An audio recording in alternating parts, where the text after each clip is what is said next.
I'd like to call the Plan Commission to order. Roll call, please, Terry. Mayor Kodowski. Here. Jim Allen. Present. Mike Skiffington. Gary Paul. Here. Allison Williams is coming, and Bukowski and Campbell are excused. Okay, please stand for the pledge. I pledge allegiance to the flag of the United States of America and to the republic for which it stands, one nation, under God, indivisible, with liberty and justice for all. And please remember our men and women throughout the world. Okay, I have no changes to the agenda. Move to approve the agenda. Second that. We have a motion and a second to approve the agenda. All those in favor say aye. Aye. Opposed? Motion carried. Action on the minutes from the regular meeting of March 6, 2018. Move to approve the minutes of March 6, 2018. We have a Second. motion and a second to approve those minutes. All those in favor say aye. Aye. Opposed? Motion carried. Number 6, comments from the public must be limited to items not on the agenda. As of right now, we have no public, so we're going to move on to number 7. Action items. Action regarding ordinance number 05-3-18, repealing and replacing tables 17-4-100, parent A, table of allowed uses, and adding a definition for lumberyard to section 17-3-200 of the Ashwaubenon Municipal Code. Mr. Schutte. All right, as identified. Mr. Schutte? Yes. Could I ask a question before you get going? Yes, sir. Lumberyard. What's the definition of a lumberyard? That was, I believe it was added into the packet. Yeah. Lumberyard definition. In addition, okay. Yep. A facility where building materials such as lumber, plywood, drywall, paneling, cement blocks, and other building material products are stored and sold. Lumberyards may also process lumber by performing millwork, planing, cutting, and other customizing processes. Lumberyards may provide for the sale of associated products, including but not limited to windows, doors, and fasteners. Is that saying that you could put a sawmill in the village? This is meant to, as it stands right now, there was no definition for lumberyard. And if you look at the business, is that on Spirit? Ridge, the UBC. UBC building supplies. That actually was not in the ordinance anywhere as far as what that business actually was. There was no, I don't say, no actual category for that type of business. So that's why we recommended adding a lumberyard definition, was for that type of business to locate in the heavy industrial zone within the village. That's the old Hoyta Correct. property, if I remember. Yep, that's right. All right. Okay. The part that scares me is cutting. I'm not exactly sure if you're saying cut to size or if you're saying sawing logs. I believe you got it covered where you say, with a building material such as lumber. Lumber implies to me it's already lumber. It's already a dimensional piece of wood, and you're doing something with it rather than taking a log and start cutting it up. Correct. And what they do, some assembly of trusses, wall panels, things like that on site there. So they do cut and assemble those types of materials.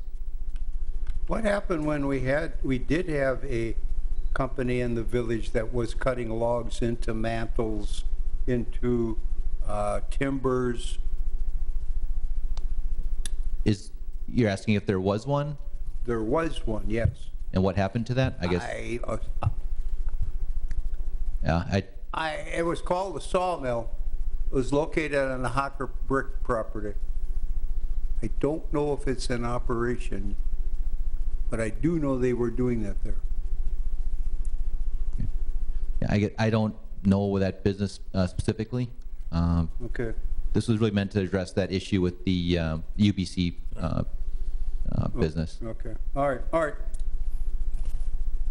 So do we say that there cannot be a sawmill in the village? Well, a sawmill, I guess I would argue if someone wants to put up a sawmill, there has to be a definition or a sawmill as a listed permitted use.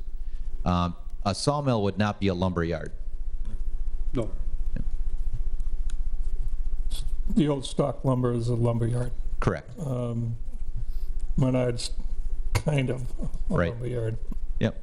The lumber yard, I think, would really focus more on the, the large truss assembly.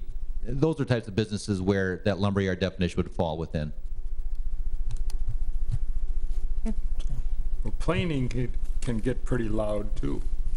It can. Yes. Yep. And that's why it's in the heavy industrial zone.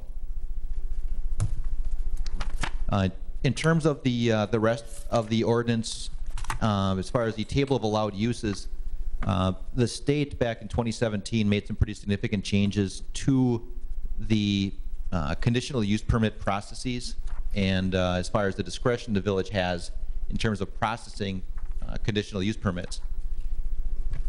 We reviewed the table of allowed uses, and there are a number of, in the current one, number of uses that are conditional within there that under the new state rules, we'd have a hard time saying no to in certain situations because the state has limited our ability to say no to certain types of uses. What we did is we went through that table of allowed uses and really took out many of the conditional uses that otherwise were identified within the table. Some of those we also did change to permitted uses because overall we felt that those specific uses within those zones would fit. And I do want to point out there was one, I guess it was a kind of a clerical error back in 2015.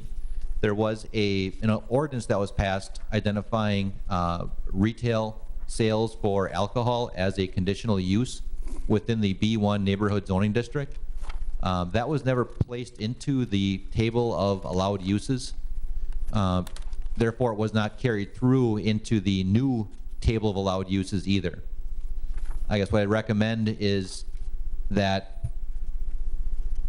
for your consideration, that we add that retail sales for alcohol as a permitted use in the B3 district, or B1, I'm sorry, B1 district. And with that, the rationale for permitted use is that we really have more control over that use through our licensing with the liquor licensing than we do with conditional use permits at this point.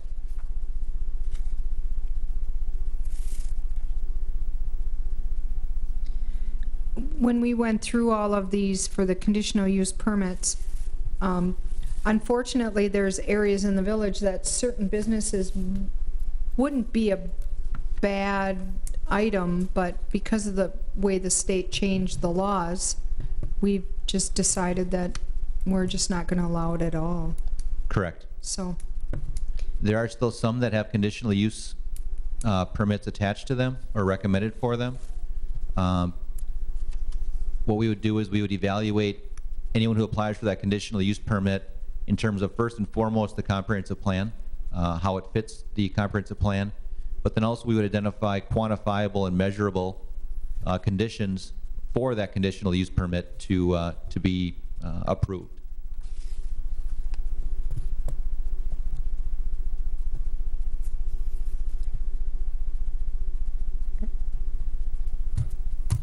any questions, comments?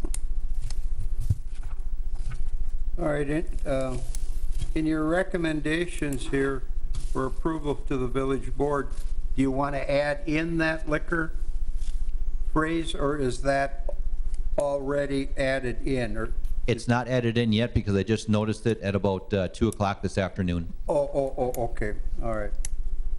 All right, if there is no other questions, I'll move to approve recommendations to the board to repeal and replace the table of allowed use and addition to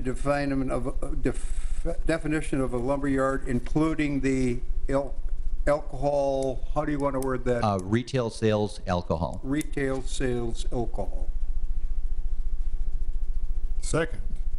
Okay, we have a motion and a second to recommend approval of ordinance number 05-3-18, repealing and replacing table 17-4-100A, and also adding definition for a lumber yard, and also retail sales for liquor in B1 zoning. B1, okay, B1, okay, okay? okay. All those in favor say aye. Aye. Opposed? Motion carried. Okay, 7B, annual distribution of public officials and employees' code of ethics. Everybody gets this for all of our committees? Question on that, Mary. Has that changed any from last year? I don't believe so. Oh, okay, it's just, I don't know, I haven't read through this one. No, We no. just got it. I believe it's the same. Okay. Okay. You need a right. motion to adjourn. Oh, Nope. excuse me, items for next agenda. If you have any, call the office. Otherwise, we need a motion to adjourn. Make Move a, to- Go on, Mike. I'll make a motion to adjourn. Second. I have a motion and a second to adjourn. All those in favor say aye. Aye. Opposed?